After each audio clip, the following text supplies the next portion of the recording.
इन तमाम को वोट दिए, मगर आपको क्या मिला बताइए मुझे। पार्लियामेंट में हम बोलते हैं, उत्तर प्रदेश में हम आए हैं तो बोलते हैं अगर ओवैसी के 10-15 जीत जाएंगे तो क्या होगा। हमको किसी ने पूछा, एक समाजवादी के और बीएसपी के नेता ने पूछा कि यार ओवैसी एक बात बताओ, अगर उत्तर प्रदेश में तुम्हारे 15-20 जीत गए तो क्या होगा, क्या कर लोगे तुम, क्या तुम सरकार बनाओगे, क्या तुम सत्ता में आओगे। तो हमने कहा सुनो, तुम्हारे सवाल का 2 जवाब हम देते हैं।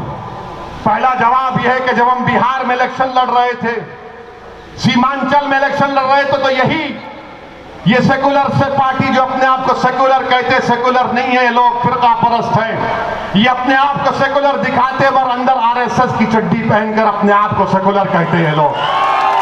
अब तो आरएसएस भी 90 साल के बाद पैंट पहनना शुरू कर दिया। सॉरी, आप पैंट पहन रहे हैं।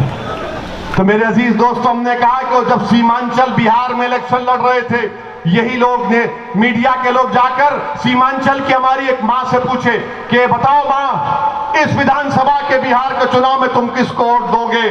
तो उस हमारी बहादुर मां ने कहा कि वो जो गोल टोपी सर पर है, चेहरे पे दाढ़ी है, उसको वोट देंगे।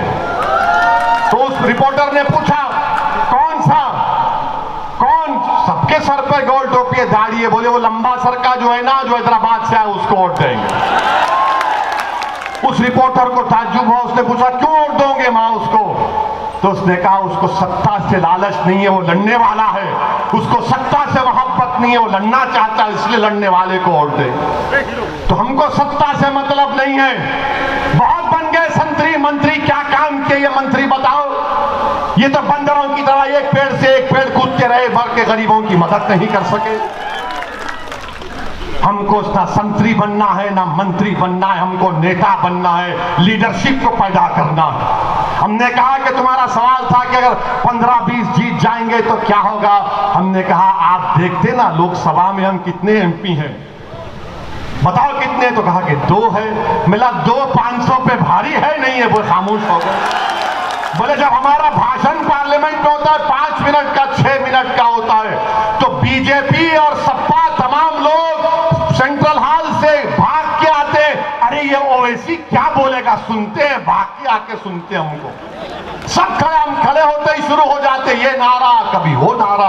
मगर बीजेपी के 300 सांसद के सामने ये अल्लाह का करम है, सबका है मेरे नबी करीम सल्लल्लाहु अलैहि वसल्लम का, तुम्हारी दुआएं हैं कि सदुद्दीन ओवैसी की जबान से जो लफ्ज निकलता है, अल्लाह उसमें तासीर देता है, अल्लाह ताकत देता है और 300 के ऐवान को मिलाकर रख देता है। मेरे अजीज दोस्तों, बुजुर्गों, अगर आपकी जमात के उम्मीदवार 15-20 जीत कर जाएंगे तो उत्तर प्रदेश की विधानसभा में रोज आवाज आएगी नानपारा तक। लखनऊ की विधानसभा में जो पुकारेगा तुम्हारा विधायक कि नानपारा में तरक्की होनी चाहिए, तो उसकी पुकार, उसकी चीख, उसकी तड़प की आवाज तुमको नानपारा में सुनाई देगी। मैं आपको इस बात का वादा करता हूं इंशाअल्लाह ताला। ये लीडर हमको पैदा करना है, ऐसे नहीं चाहिए नहीं अखिलेश क्या बोलेंगे, बहन जी क्या बोलेगी। हम पार्लियामेंट में कई इनके सांसदों को बोले तुम बोलो ना, बोले नहीं नहीं नहीं। एक को तो हम लिख कर दिए, अच्छा लिख के देते हैं, बोल दो। वो देखकर बोला कि यार अब हम जब बोलेंगे तो बोलेंगे, तू तो ओवैसी के अल्फाज बयान कर रहा है। बोलते भी नहीं है, ना कोई हरकत करते हैं, हमेशा बोलते सेक्युलरिज्म सेक्युलरिज्म। ये क्या सेक्युलरिज्म, कहां का सेक्युलरिज्म है। जो भारत के संविधान में सेक्युलरिज्म है उसको मानता हूं और जिंदगी भर मानता रहूंगा, मगर जो सियासी सेक्युलरिज्म है मैं अपनी जूती पर रखता हूं उसको।